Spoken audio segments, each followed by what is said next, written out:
नवीन घडामोडी पाहण्यासाठी आपल्या बारामती झटका या यूट्यूब चॅनलला सबस्क्राईब करा व बेल आयकॉन दाबा, म्हणजे ताज्या घडामोडी आपणापर्यंत पोहोचतील। माढा लोकसभा मतदारसंघाचे कार्यतत्पर पाणीदार माजी खासदार रणजितसिंह नाईक निंबाळकर आणि स्वराज साखर कारखान्याच्या चेअरमन, सातारा जिल्हा परिषदेच्या माजी सदस्या ॲडव्होकेट सौ जिजामाला रणजितसिंह नाईक निंबाळकर यांच्या मार्गदर्शनाखाली योद्धा फाउंडेशन महाराष्ट्र राज्य यांच्या माध्यमातून एक हात मदतीचा अंतर्गत भैयासाहेब मोरे यांच्या नेतृत्वाखाली माळशिरस तालुक्यातील जांभूड येथे जिल्हा परिषद प्राथमिक शाळेतील मुलांना शालेय साहित्य वाटप व तालुक्यातील सर्व अनाथ विद्यार्थ्यांचा शैक्षणिक खर्च उचलण्याचा अनोखा उपक्रम स्वराज साखर कारखान्याच्या चेअरमन, सातारा जिल्हा परिषदेच्या माजी सदस्या ॲडव्होकेट सौ जिजामाला रणजितसिंह नाईक निंबाळकर यांच्या प्रमुख उपस्थितीत संपन्न झाला।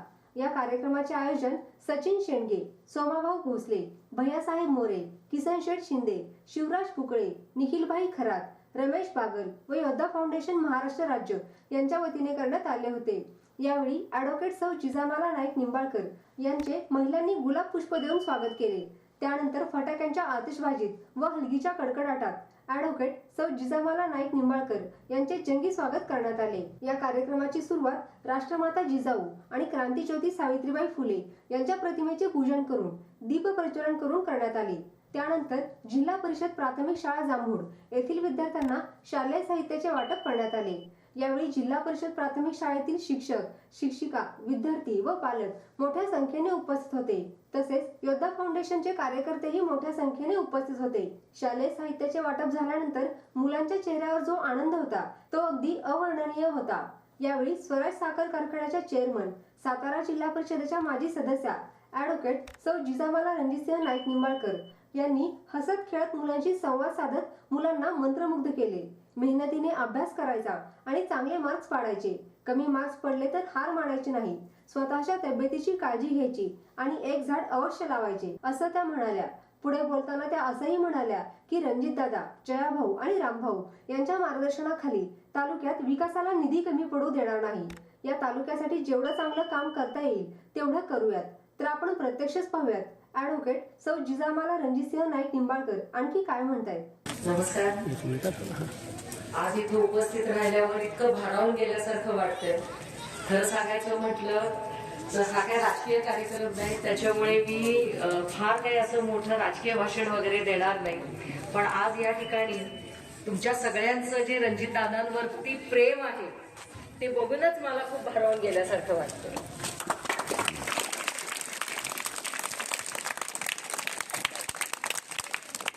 आज या कार्यक्रमाच्या निमित्तानं इथे उपस्थित असलेले ह्या संस्थेचे, ह्या शाळेचे मुख्याध्यापक, शिक्षक, त्याचबरोबर इथले ग्रामस्थ, व्यासपीठावरती सगळीच मान्यवर मंडळी आणि त्याचबरोबर योद्धा फाउंडेशनचे जे कोणी सभासद, पदाधिकारी, सोमा भैया, त्याचबरोबर आज त्यांच्या सहकार्यातनं, कल्पनेतनं आपण ह्या कार्यक्रमाला उपस्थित राहिलो ते भैयासाहेब मोरे, सर्वप्रथम तुमचे खूप खूप आभार।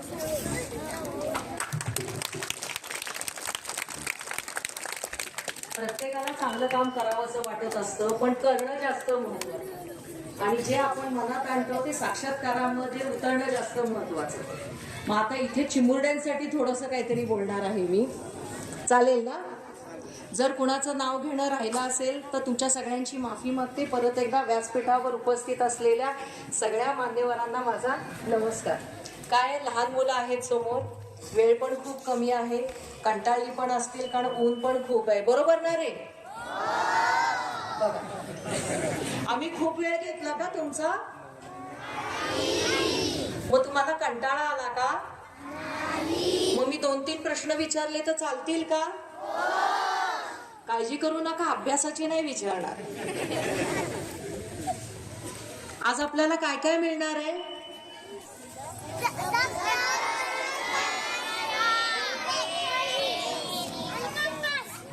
आणि हे कोण कोण देणार आहे? कोण देणार आहे सांगा बरं, एकाने कुणीतरी उभं राहून सांगा। योद्धा फाउंडेशन। राहू का बेटा, जोरात जोरात जोरात मग योद्धा फाउंडेशन। मग कोणासाठी जोरदार टाळ्या वाजवायच्या? योद्धा फाउंडेशनसाठी.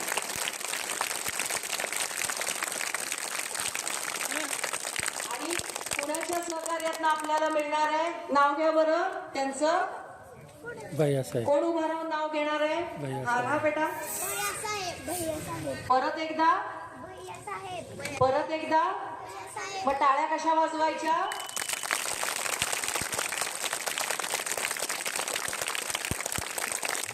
मुलांच्या वतीनं मी तुमचे आभार मानते. ह्या चिमुकल्यांच्या चेहऱ्यावरती जो आनंद आहे ना, त्याची किंमत आपण कशातच करू शकत नाही. आपण सगळे कामच त्यांच्यासाठी करत असतो. त्यामुळे परत एकदा त्यांच्यासाठी जोरदार टाळ्या वाजवा.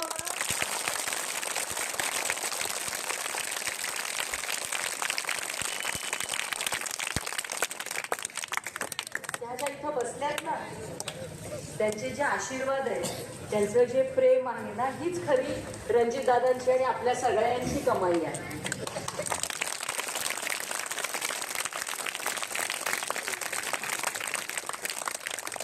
रणजित दादांच्या वतीनं एक जरूर सांगेन, निधी कधी ते कमी पडू देणार नाहीत. त्यांचे मित्र जया भाऊ, त्याचबरोबर तुमचे माजी आमदार रामभाऊ, सगळे आपल्या सोबत आहेत. सगळे मिळून जेवढं आपल्याला निधी आणता येईल, जेवढं चांगलं काम करता येईल या तालुक्यासाठी, ते जरूर करायचा आपण सगळे मिळून प्रयत्न करूया. अजून काही प्रश्न विचारू का? पण मी चॉकलेट तर आणलं नाहीये उत्तर देणाऱ्यांसाठी. मग आता काय करायचं? काय चालेल ना? मग सगळ्यांनी हात वर करून एकदा जोरदार टाळ्या वाजवा बरं.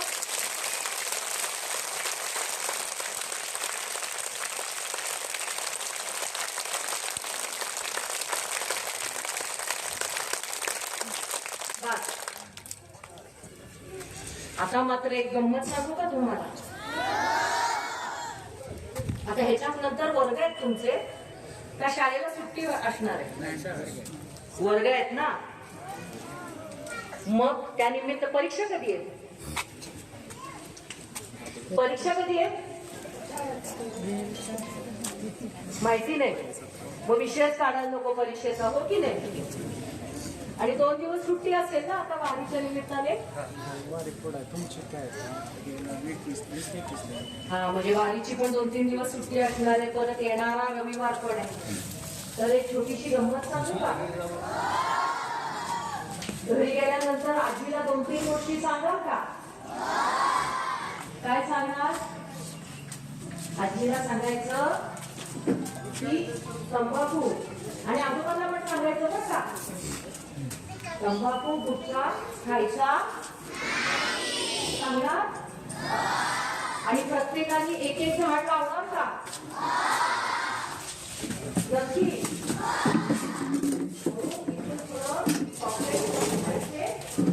अभ्यास भरपूर करायचा, स्वतःच्या तब्येतीची काळजी घ्यायची नाही ना. आणि त्याचबरोबर चांगले चांगले मार्क पाडायचे. जरी चांगले मार्क पडले नाही, आपल्याला कमी पडले तर अजून मेहनत करायची, पण हार मानायची. चांगला अभ्यास करायचा, मेहनत करायची, आणि मोबाईल बघायचा बिलकुल बघणार नाही. कोण कोण मोबाईल बघतं?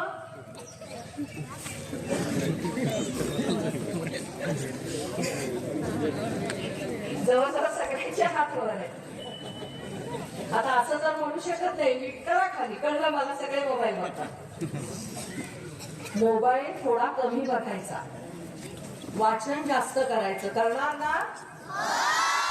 मोबाईल जास्त बघितल्याने काय होतं? डोळे खराब होतात. मग चष्मा लागेल की नाही? मग चष्मा चांगला दिसतो का? मग ऐकणार ना माझं? असं सगळं चांगलं चांगलं ऐकलं ना, तर परत एकदा योद्धा फाउंडेशन काहीतरी तुम्हाला पुढच्या वेळेला गिफ्ट आणून देईल. मग पाहिजे ना गिफ्ट? मग योद्धा फाउंडेशन साठी, तुमच्या शाळेतल्या सगळ्या शिक्षकांसाठी, तुमच्या मुख्याध्यापकांसाठी आणि व्यासपीठावरती असलेल्या सगळ्या मान्यवरांसाठी एकदा हात वर करून जोरदार टाळ्या वाजवा.